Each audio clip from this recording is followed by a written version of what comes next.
좌우에 계신 분들과 인사하겠습니다. 잘 오셨습니다. 또 인사하겠습니다. 은혜 받읍시다. 또 우리 선포하겠습니다. 예수님이 부활하셨습니다. 살아계셔서 당신과 함께하고 계십니다. 아멘. 부활하신 예수님이 우리와 함께하고 있다는 이 사실이 우리에게 큰 힘이 되고 위로가 되는 줄 믿습니다. 자, 제사장 직분을 요구하면서 모세와 아론에게 반란을 일으켰던 고라의 무리들이 있었죠. 이 고라의 반란으로 많은 사람이 죽었습니다. 고라와 그리고 고라에게 적극적으로 고라를 믿고 따랐던 다단과 아비람은 땅이 갈라져서 집어삼킴을 당하였고, 또 그들을 따랐던 250명의 지휘관은 그들이 향로에서 들고 있었던 향로에서 나오는 불에 의해서 죽임을 당하게 되었습니다. 자, 그런데 이들이 죽고 나서 이스라엘 백성들은 모세와 아론을 원망했어요. 아니, 너희들이 이 멀쩡한 사람을 죽게 했다 그러면서 원망을 하게 되는 것이죠. 하나님 가만히 있지 않았어요. 이미 고라의 반란은 하나님이 세우신 모세와 아론에 대해서 원망하는 것 때문에, 하나님의 질서를 깨트리는 것 때문에 하나님 그렇게 심판하신 것이었는데, 그 심판을 보고도 또다시 모세와 아론을 원망하지 하나님 가만 계시지 않았죠.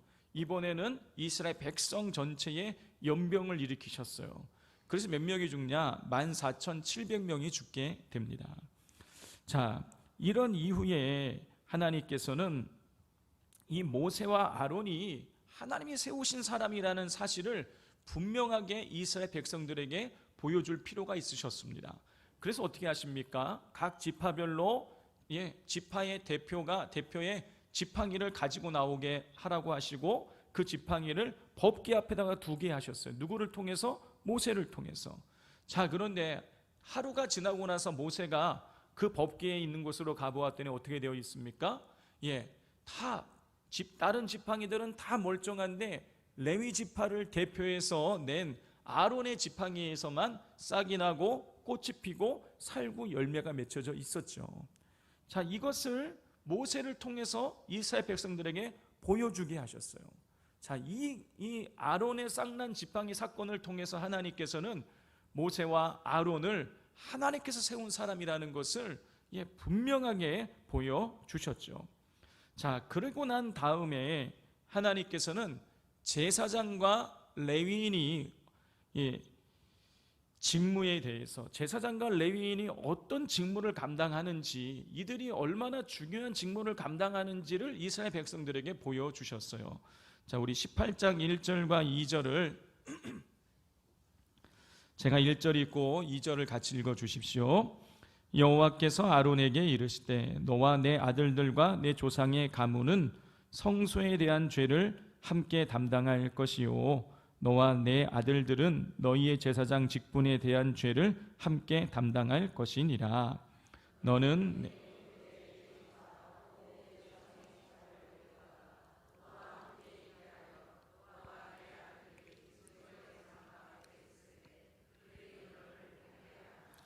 하나님께서는 아론으로 대표되는 제사장과 레위인에게 성소에 대한 죄를 함께 담당하라고, 제사장과 레위인이 함께 성소에 대한 죄를 담당하라고 말씀하셨어요. 자, 그러나 분명한 구분은 두셨죠. 레위인은 제사장만 들어갈 수 있는 그 성소, 지성소와 성소, 성막이 있고 성막 안에 지성소와 성소가 있었는데, 레위인은 이 지성소와 성소가 있는 곳은 출입할 수가 없었어요. 대신 제사장이 지성소와 성소에서 섬길 수 있도록 돕는 역할을 하게 하신 것이죠. 자, 오늘 본문에는 이 성소에 대한 죄를 담당하는 역할을 부여받은 제사장과 레위인에게 주시는 하나님의 이 분깃에 대한 내용이 기록이 되어져 있습니다. 성도 여러분, 제사장과 레위인이 하나님께서 맡기신 성소에 대한 그 직무를 제대로 감당하지 않으면 여러분, 이스라엘 백성들에게 화가 미치게 되어져 있었어요. 우리 5절 말씀을 같이 읽겠습니다.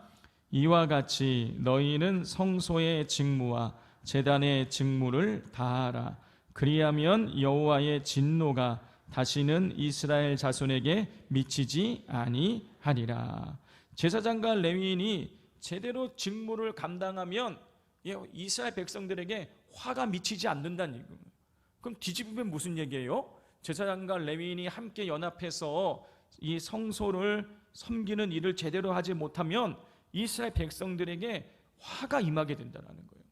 그러니 제사장과 레위인의 직무가 너무너무 막중한 직임이고 사명이었던 것이죠.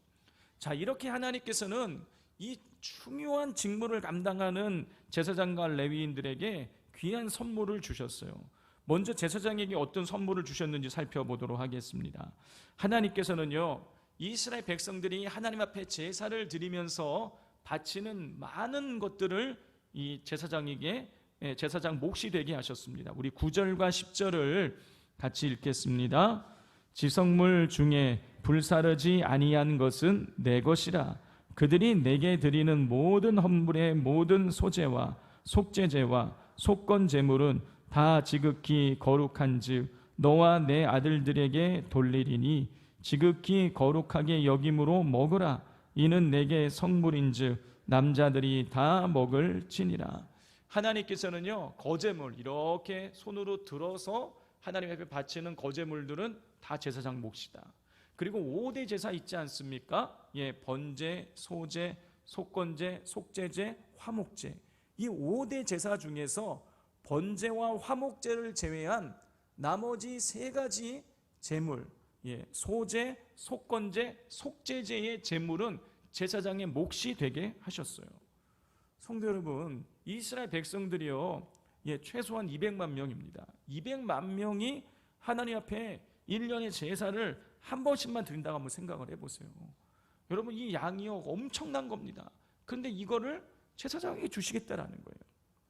두 번째, 하나님께서는 제사장들에게 이스라엘 백성이 하나님께 드리는 땅의 첫 소산을 제사장에게 주신다고 말씀하셨어요. 12절, 13절 말씀 함께 읽겠습니다.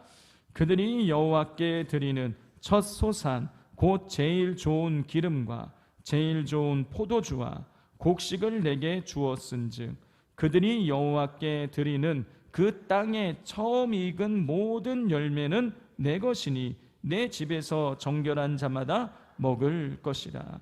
하나님께서는요, 첫 소산, 땅의 첫 소산, 그것들 중에서 제일 좋은 기름과 제일 좋은 포도주와 곡식을 제사장에게 주신다고 말씀하셨어요. 이스라엘 백성들이 농사를 지어서 첫 소산을 얻게 되면 그 첫 번째 거둔 그 소산, 소출물은 제사장이 갖게 하셨다는 얘기예요.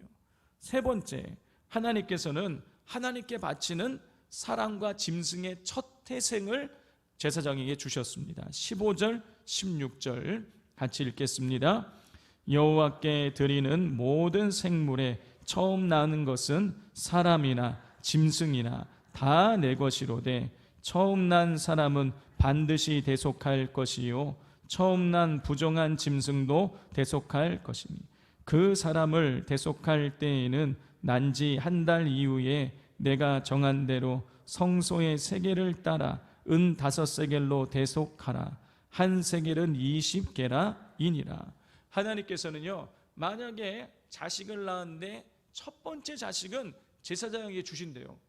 그러면 그럼 제사장이 아들 딸들이 많냐? 그게 아니라 이 첫 번째 태어난 아이들은 은 5세겔로 그 속전을 바치라 그랬어요.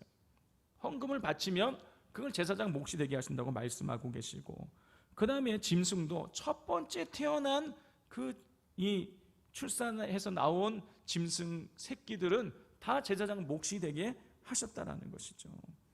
자, 그리고 오늘 본문에는 기록되어 있지 않지만 다른 본문을 우리 살펴보면 제사장은요, 또 이스라엘 백성들이 바치는 11조를 제사장이 갖게 하셨어요.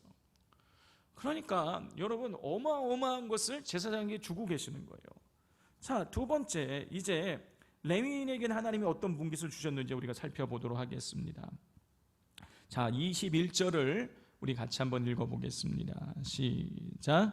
내가 이스라엘의 11조를 레위 자손에게 기업으로 다 주어서 그들이 하는 일 곧 회막에서 하는 일을 갚나니. 우리 24절 말씀 함께 읽겠습니다. 이스라엘 자손이 여호와께 거제로 드리는 11조를 레위인에게 기업으로 주었으므로 내가 그들에 대하여 말하기를 이스라엘 자손 중에 기업이 없을 것이라 하였노라. 방금 읽은 대로 하나님께서는요, 이스라엘 백성들이 드리는 11조를 레위인들에게 주라고 말씀하셨어요. 자, 성도 여러분, 제사장은요, 오직 레위 지파 중에서도 아론의 그 후손들만이 제사장이 될 수가 있었어요. 그러니까 제사장의 이 식구가 많지 않아요. 그 가정이 많지 않은 것입니다. 그런데 하나님께서요, 소제, 속건제, 속제제, 거제물과 땅의 첫 소산과 사람과 짐승의 첫 새끼를 제사장에 주셨어요. 넘치도록 부어주신 거예요. 레위인도 마찬가지예요. 레위인 이 숫자가 많지 않습니다. 그런데 이스라엘의 12지파에서 바치는 11조가 레위인의 몫이 되게 하셨어요.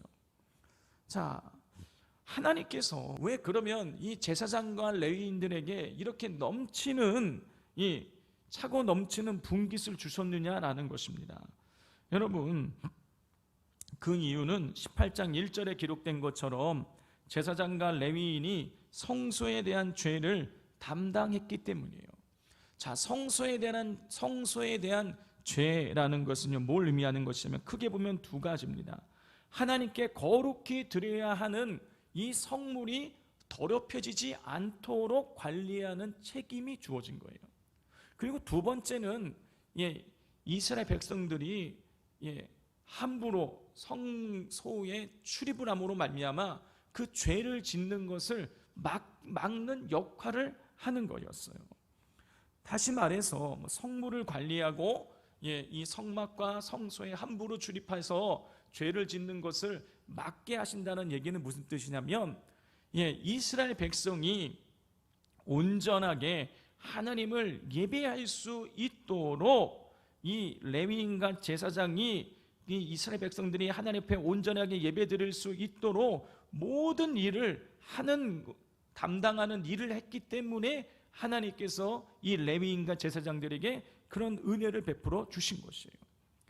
이스라엘 백성이 온전하게 예배드리는데 레위인과 제사장이 쓰임 받기 때문에 많은 것을 하나님께서 그들에게 허락해 주신 것입니다. 너희들은 예배에만 집중하라 이거예요. 예배를 드리는데, 예배를 잘 드릴 수 있게 하는데 집중하게 하라는 거예요. 그럼 내가 너희들 다 채워주겠다 하나님 그렇게 말씀하고 계시는 거예요. 여러분, 여기서 우리가 뭘 할 수 있는 것입니까? 하나님이 예배를 너무 중요하게 생각하신다는 거예요. 하나님은요, 예배하는 자들, 예배를 중요하게 생각하기 때문에 예배하는 자들에게 하나님께서 은혜를 베풀어 주시는 것이에요. 여러분, 요한복음 4장 23절에 보면 이런 말씀이 나와 있어요. 우리 다 같이 한번 읽겠습니다.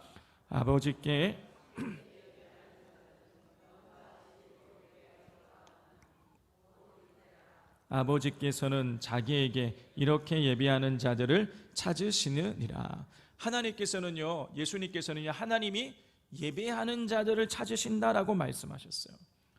하나님이 예배하는 자를 찾으신다라면 성도는 어떤 모습이어야 되는 것입니까? 예배하는 자의 모습으로 살아가야 되는 거예요. 근데 여기에서 예배하는 자를 찾으신다고 할 때에 이 찾으신다라는 이 단어 에테오라는 헬라어인데요, 이 에테오라는 헬라어가 어떤 의미를 가지고 있냐면 경배한다 이런 뜻을 가지고 있어요. 그러면 하나님이 예배하는 자를 에테오하신다, 찾는다. 에테오가 무슨 뜻이라고 했어요? 경배한다. 하나님이 예배하는 자를 경배한다라는 거예요. 하나님이 예배하는 자를 경배한다. 사람이 하나님을 예배하는 그 모습으로 하나님은요, 예배하는 사람을 경배하신다라는 거예요. 하나님이 인간을 경배한다는 어감이 좀 이상하게 하지만은요, 그 얘기는 무엇입니까? 그렇게 귀중히 여기신다라는 거예요. 인간이 하나님을 너무 귀중하게 생각해서 예배하듯이 하나님을 예배하는 인간을 하나님은요 너무 귀중하게 생각하신다는 거예요. 하나님이 예배하는 자를 귀중하게 생각하시기 때문에 당연히 예배하는 자에게 복을 내리시죠. 여러분 시편 134편 2절 3절입니다. 성소를 향하여 너희 손을 들고 여호와를 송축하라. 천지를 지으신 여호와께서 시온에서 내게 복을 주실지어다 그랬어요. 성소를 향하여 너희 손을 들고 여호와를 송축하라. 여호와를 예배하라. 그러면 하나님께서 시온에서 너희에게 복을 주실 것이다. 하나님은요 하나님을 예배하는 자들에게 복을 내려 주십니다. 여러분 그렇다면 우리는 어쩌든지 할 수만 있다면 예배해야겠죠. 여러분 그 장소와 시간과 공간에 상관없이요 여러분 할 수 있다라면 예배하십시오. 우리가 꼭 예배라 그러면 어떤 순서를 머리에 떠올리는데요, 여러분 예배가 무엇입니까? 하나님 마음에 품는 거예요. 그 중에 하나가 무엇이에요? 기도예요. 기도도 예배예요. 그래서 어느 곳에 있든지 간에 하나님을 기도하기를 힘쓰실 수 있기를 바랍니다. 그런데요 가끔씩 어렵고 힘든 상황에 처하게 되면 여러분 예배를 소홀히 하시는 분들을 보게 됩니다. 여러분 어렵고 힘들 때일수록 더 하나님을 예배해야 돼요. 여러분 시편 72편 12절부터 14절입니다. 우리 교독하겠습니다. 그는 긍휼한 자가 부르짖을 때에 건지며 도움이 없는 가난한 자도 건지며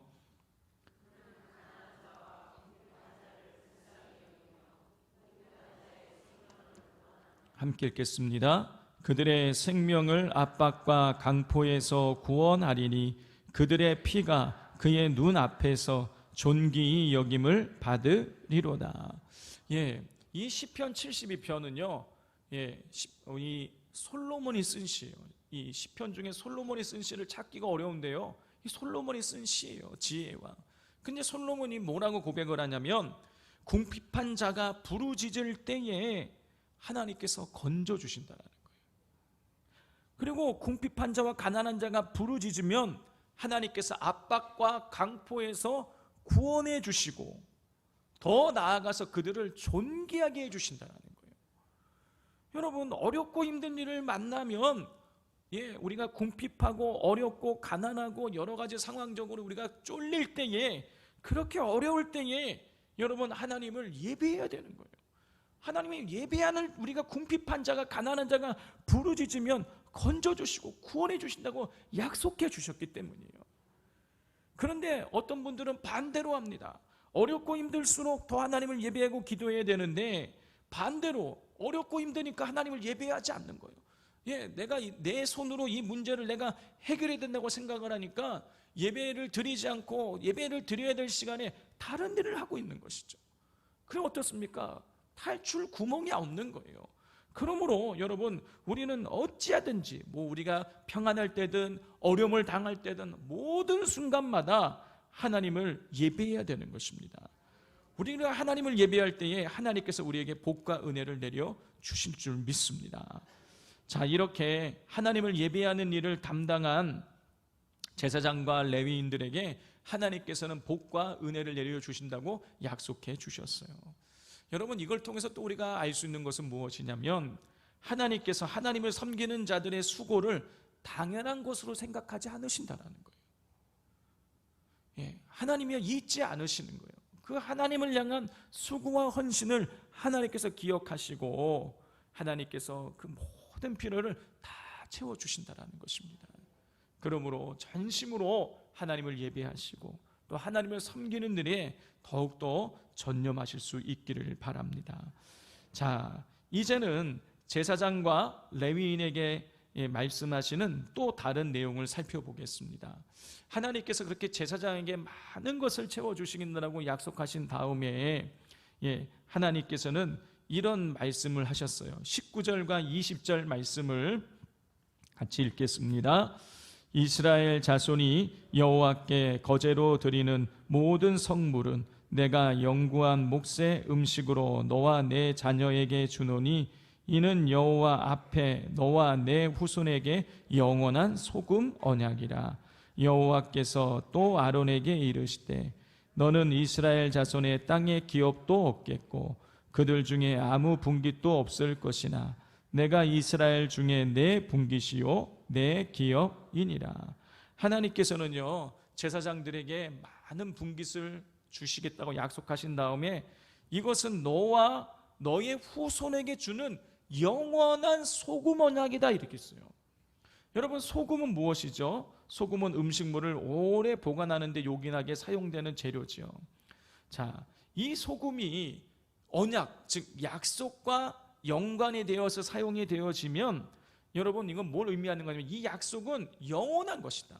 약속은 변함이 없다. 예, 이런 의미로 쓰이는 것이에요. 실제로 고대의 유목민들은요 어떤 사람과 만나서 어떤 약속을 맺을 때에 이 약속을 우리 틀림없이 지키자, 이 약속은 죽어도 지켜야 된다, 이렇게 약속을 맺을 때 어떻게 하느냐, 숟가락에다가 소금을 찍어서 같이 나눠 먹었다는 거예요. 그렇게 함으로 인하여서 이 언약은 결코 깨질 수 없는 언약이다 이렇게 했다라는 것이죠. 그런데 지금 하나님께서요 너와 너의 후손에게 주는 나의 소금 언약이다 이렇게 말씀하시는 거예요. 하나님은요 신실하신 분이세요. 약속하신 말을 반드시 지키시는 분이세요. 그러므로 뭐 소금 언약이니 뭐니 이런 얘기 하실 필요가 없어요. 그런데 하나님이 굳이 얘기하시는 거예요. 내가 소금 언약을 너와 맺는다. 무슨 얘기예요? 내가 진짜로 진짜로 무조건 지킨다. 영원하게 너와 너의 후손에게 내가 제사장에게 주겠다고 약속하는 것을 내가 반드시 다 지켜줄 것이다. 하나님 그렇게 약속을 해 주셨어요. 성도 여러분, 하나님은요 하나님이 일에 헌신하는 제사장에게 소금 언약을 주셨어요. 이것은 하나님께서 당신을 신뢰하는 사람을 결코 저버리지 않으신다 그런 뜻이는 거예요. 때로 우리가 하나님을 섬기는 일을 할 때가 있죠. 이 일을 하는데 힘들 때가 있어요. 그러나 분명한 것은 힘들고 어렵더라도 우리가 사명을 감당하면 하나님께서 하나님 일에 헌신하는 자들에게 주시겠다고 약속하신 복을 반드시 내리신다는 것입니다. 그러므로 때로 힘들고 어려운 일이 있을지라도 여러분 꿋꿋하게 인내하시면서 사명 감당하실 수 있기를 바랍니다. 자, 이번에는 레위인에게 주시는 말씀이에요. 레위인에게는 11조를 주신다고 약속해 주셨죠. 그리고 나서 이런 말씀을 주셨어요. 우리 26절을 같이 읽겠습니다. 너는 레위인에게 말하여 그에게 이르라. 내가 이스라엘 자손에게 받아 너희에게 기업으로 준 11조를 너희가 그들에게서 받을 때에 그 11조의 11조를 거제로 여호와께 드릴 것이라. 하나님께서는요 레위인에게 11조를, 이스라엘 백성들이 바친 11조를 레위인들에게 준다고 말씀하셨는데 그 11조 받은 11조의 11조를 하나님께 드리라는 거예요. 성도 여러분, 지금 레위인이 받은 것은요 이스라엘 백성이 이미 하나님께 바친 11조예요. 그러면 레위인은 이미 하나님께 바쳐진 11조를 받는 거니까 한 11조를 안 바쳐도 될 것 같잖아요.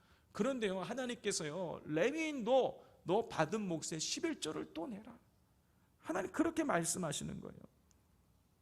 하나님께서 이 레위인에게 11조의 11조를 하나님께 드리게 하시는 이유는 모든 것이 하나님께로부터 왔음을 고백하게 만들기 위해서인 거예요. 하나님께 받은 11조의 11조를 드리라고 하나님께서 명하시는 여러분 이 장면을 통해서 우리는요 11조를 드리는 데 있어서 예외되는 사람이 없다는 것을 볼 수가 있어요. 다시 말해서 11조가 성도의 가장 기본적인 의미라는 것이죠. 그런데 여러분 우리가 소득의 11조를 드리는 것은요 여러분 쉬운 일이 아닌 걸 제가 잘 알고 있습니다. 그럼에도 불구하고 하나님은요 예외 없이 11조를 드리라는 거예요. 여러분 그 이유가 무엇입니까? 하나님이 가난하시기 때문입니까? 하나님이 가난해서 하나님의 물질이 없고 돈이 없어서 우리 인간들에게 다 그렇게 11조를 내라고 하나님 말씀하시는 건가요? 그렇지 않으면 우리 너무 잘 알고 있죠. 하나님은 부유하신 분이세요. 하나님은요 우리가 바치는 11조가 없어도요 얼마든지 일하실 수 있는 분이세요. 무에서 유를 창조하신 하나님이 뭐가 부족한 게 있겠습니까? 인간이 하나님 앞에 바치는 11조는요 하나님이 가지고 있는 무한한 능력과 영광에 비하면은요, 여러분 정말 이건 세 발의 피라는 용어도 아까울 정도예요. 그럼에도 불구하고 하나님은 11조를 예외 없이 하나님은 바치라고 드리라고 그렇게 말씀하고 계세요. 여러분 그 이유는 무엇입니까? 돈을 받기 위해서가 아닌 거예요. 11조라는 그 물질을 받기 위해서가 아니라 여러분 우리의 마음을 받기 위해서인 거예요. 성도 여러분, 11조는 모든 것이 하나님께로부터 왔음을 고백하는 행위예요. 따라서 모든 것이 하나님께로부터 왔다라는 고백 속에 11조를 드린다는 얘기는 나는 하나님 없이는 살아갈 수 없습니다라는 고백인 거예요. 따라서 이 11조를 드리는 행위는요, 그것 자체가 예배인 것이죠. 그런데 하나님은 어떤 하나님이라고요? 예배하는 자를 찾으신 하나님인 거예요. 그러므로 예외 없이 우리 모두가 다 하나님의 그 원하시는 바대로 행해야 되는 것입니다. 자, 그러면 우리는 어떻게 하나님 앞에 11조를 드려야 되는가? 하나님께서는요, 레위인들이 하나님께로부터 받은 11조 중에서 가장 아름다운 것을 하나님께 바치라고 하셨어요. 우리 29절 말씀을 같이 읽겠습니다. 너희가 받은 모든 헌물 중에서 너희는 그 아름다운 것 곧 거룩하게 한 부분을 가져다가 여호와께 거제로 드릴지니라. 성도 여러분, 이스라엘 백성이 하나님 앞에 11조를 드리는데 요즘으로 치자면 현금으로만 11조를 드린 게 아니었어요. 그들이 곡식을 거두며 곡식 타작한 것에 11조를 드리고, 예를 들어서 포도즙을 짰다 그러면 그 포도즙에 11조를 드리고, 포도를 땄다 그럼 포도에 11조를 드리고, 이런 식으로 했단 말이에요. 자, 따라서 그리고 그렇게 드려진 그 11조가 레위인에게 오게 되는 것이죠. 그러면 하나님 말씀하시는 거예요. 너희가 이스라엘 백성들로부터 받은 그 11조 중에서 가장 아름다운 것, 다시 말해서 가장 좋은 것을 하나님께 11조로 드리라고 레위인에게 요구하고 계시는 것이에요. 여러분, 이거는 11조를 드리는 자세와 마음을 보여주고 있는 것이에요. 하나님께서는요, 우리가 쓰다 남은 것을 받기를 원하시는 거 아니에요. 우리에게 있어서 가장 아름다운 것, 소중한 것을 11조로 받기를 원하시는 거예요. 그래서 우리가 쓰다 남은 것이 아니라 먼저 하나님 앞에 11조를 드릴 수 있어야 되는 것입니다. 그런데 가끔씩이요, 11조를 드릴 수가 없는 분들이 있어요.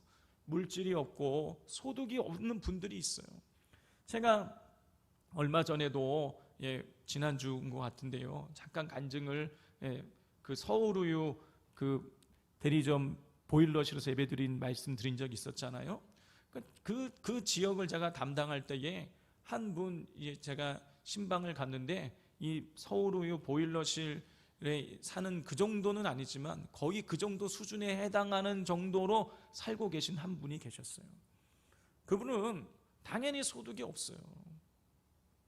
소득이라고 한다면 동사무소에서 나오는 쌀 10kg랑 라면 2박스인가? 그 당시에 그렇게 받으셨어요. 그게 다예요. 근데 이분은요, 라면을 하나님 앞에 드릴 수가 없잖아요. 그러니까 이분은 어떻게 하냐, 목사님 저는 드릴 게 없어서, 그렇지만 저는 11조를 드리고 싶어서 하루에 24시간에 10분의 1을 하나님께 드린다는 거예요. 그러면 2시간, 2시간이 넘겠죠. 3시간 가까운 되는 시간이에요. 나는 그 시간 동안만큼은 성경을 읽고 하나님을 예배하고 아니면 성전에 가서 청소를 하고 이렇게 하신다는 거예요. 하나님이, 저는요, 제가 생각할 때에 돈이 많은 사람이 1,000만 원 수입 얻어서 100만 원 이 예물 드리는 것보다요, 저는 그분의 11조도 그것 이상으로 하나님 기뻐하실 거라고 저는 확신을 합니다. 여러분, 11조를 드리는 데는요, 예외가 없는 거예요. 우리가 할 수 있는 한 최선을 다해서 하나님을 예배하고 섬겨야 되는 것입니다. 성도 여러분, 내 힘으로 살아가는 것보다 여러분 누군가 내 삶을 책임져 준다면 그건 너무너무나 평안한 일이겠죠. 제가 참 부끄러운 일인데요, 결혼을 하고 나서 이제 신혼 살림을 나가지고 갔는데, 이제 저희 아내랑 둘이 사는데, 세상에 내 돈 주고 비누를 사고 내 돈 주고 치약 칫솔을 산다는 게 그렇게 아깝더라고요. 그래서 부모님 집에 갈 때마다 칫솔 갖고 오고 치약 갖고 오고 제가 막 그랬어요. 몰랐어요. 그런데 제가 부모님 밑에서 부모님이 다 공급해 주시는 걸 살 때는요, 그거 몰랐어요. 근데 제가 살려고 그러니까요, 하나하나가 다 부담이 되는 거예요. 여러분, 내 힘으로 살아가는 것보다 누가 내 인생 책임져 주면 그게 더 쉬운 일 아니겠습니까? 그게 더 평안한 일인 거예요. 근데 하나님 말씀하세요. 우리 인생을 책임져 주시겠다는 거. 언제? 하나님을 예배할 때. 하나님 예배하고 하나님을 전적으로 신뢰하면 하나님 책임져 주시겠다고 오늘 말씀으로 우리에게 주고 계십니다. 그러므로 이제 내 힘으로 살아가는 인생이 아니라 하나님을 전심으로 예배함으로 하나님 책임져 주시는 그런 멋진 인생을 살아가게 되시기를 주님의 이름으로 축복을 드립니다.